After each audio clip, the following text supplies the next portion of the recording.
अस्पताल में दिन दहाड़े बेधड़क घुसकर इस शख्स ने सरेआम एक लड़की को गला काटकर जान से मार दिया और वहां खड़े तमाशबीन लोग इस अपराध को बस खड़े देखते रह गए।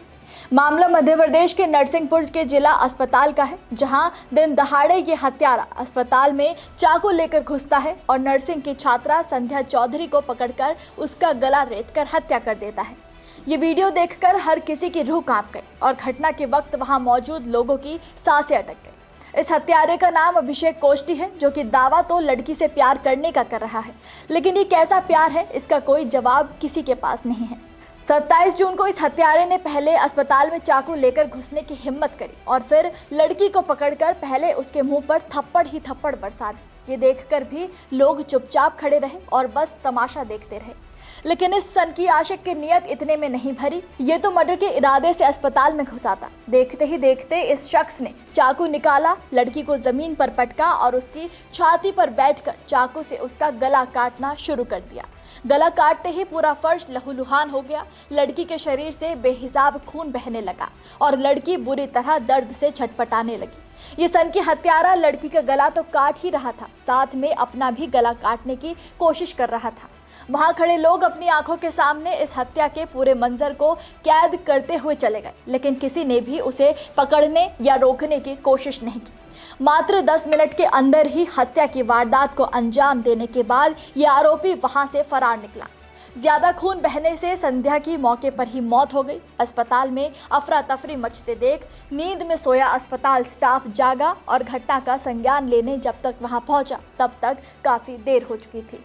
अस्पताल की सूचना मिलते ही पुलिस और फॉरेंसिक टीम जांच के लिए मौके पर पहुंची। 20 मिनट बाद संध्या के परिजनों को भी वहां बुलाया गया। पुलिस की पड़ताल के बीच करीब 7.5 घंटे तक शव घटनास्थल पर ही पड़ा रहा। इसके बाद गुस्साए परिजनों ने चक्का जाम कर दिया। रात करीब 10:30 बजे तक समझाइश के बाद मामला शांत हुआ। इसके बाद शव को पोस्टमार्टम हाउस में रखवाया गया। कुछ देर बाद परिजनों ने फिर हंगामा करना शुरू कर दिया।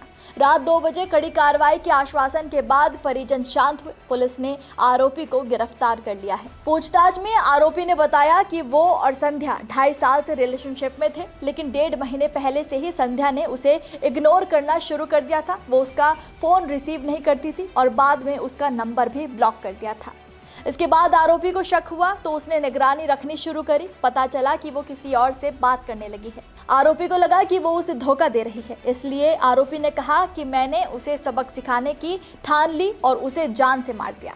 बता दें कि 12th क्लास में पढ़ने वाली संध्या 18 साल की थी और जिला अस्पताल में नर्सिंग की ट्रेनिंग कर रही थी। इसके पिता सब्जी बेचते हैं, माँ बाप की इकलौती बेटी थी। सोशल मीडिया के जरिए आरोपी अभिषेक कोष्टी के संपर्क में आई थी, जिसके बाद दोनों एक दूसरे को डेट कर रहे थे और शक के चलते लड़के ने लड़की की जान ले ली।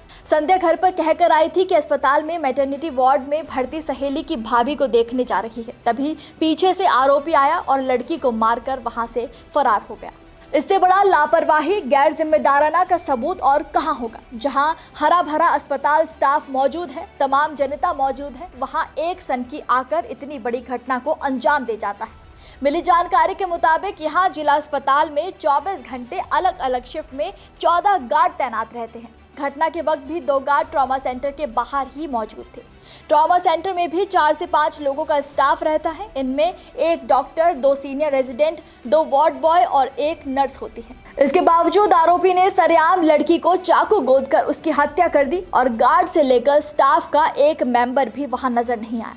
इतना गैर जिम्मेदाराना कोई अस्पताल आखिर कैसे हो सकता है? और अगर अस्पताल के लोग इतने सुस्त और लापरवाह हैं, तो ये सरकारी अस्पताल आखिर चल किसके दम पे रहा है? जाहिर सी बात है कि मध्य प्रदेश सरकार भी कभी इस अस्पताल को खोलकर इसे चेक करना भूल गई। तभी आज यहाँ इलाज की जगह हत्याएं हो रही हैं और अस्पताल का स्टाफ गुमशुदा है। घटना के बाद मरीजों ने वहां रुकने से परहेज करना शुरू कर दिया और देखते देखते मरीजों से भरा अस्पताल तुरंत ही खाली हो गया। संध्या चौधरी नामक युवती संजय कोष्टी नामक व्यक्ति ने हत्या कारित करी है। उसमें बेसिकली गला रेत के हत्या करना कारित करा गया है। तो इसमें जो अग्रिम विवेचना जारी है और जो अभियुक्त है उसके भी कस्टडी में लेने का प्रयास पूरा है और ले कस्टडी में है लगभग। और जो भी बहुत ही जघन्य घटना है, इसमें आगे सभी परिवारजनों को ये है कि मैक्सिमम से विवेचना कर मैक्सिमम पनिशमेंट दिलवाने की। हत्या के बाद लड़की के घर वालों ने विरोध प्रदर्शन शुरू कर दिया। देर रात 2 बजे तक उनका प्रदर्शन चलता रहा। उनकी मांग थी कि जब तक आरोपी को देख नहीं लेते तब तक चक्का जाम नहीं खोलेंगे। उन्होंने कहा कि आरोपी को गिरफ्तार कर फांसी दी जाए, उसका घर भी गिराया जाए। परिजन की मांग है कि अस्पताल चौकी में पदस्थ पुलिसकर्मियों को हटाया जाए। इमरजेंसी वार्ड में पदस्थ डॉक्टर पर भी आरोप है कि युवती पर जब हमला हो रहा था तो उन्होंने वार्ड के गेट को बंद कर दिया। उनको भी तत्काल प्रभाव से हटाया जाए। अब देखना होगा कि क्या इस आरोपी पर मध्य प्रदेश सरकार कोई एक्शन लेगी या फिर ये मामला भी किसी ठंडे बस्ते में डाल दिया जाएगा। आप इस खबर पर क्या कहेंगे, हमें कमेंट में जरूर बताइएगा। नमस्कार, मैं हूं मानक गुप्ता। अगर आपको हमारा ये वीडियो पसंद आया हो तो इसे लाइक और शेयर जरूर करें और हाँ, हमें सब्सक्राइब और फॉलो करना ना भूलें ताकि आप देश और दुनिया की कोई खबर मिस ना करें। तो जुड़े रहिए हमारे साथ और देखते रहिए न्यूज़ 24।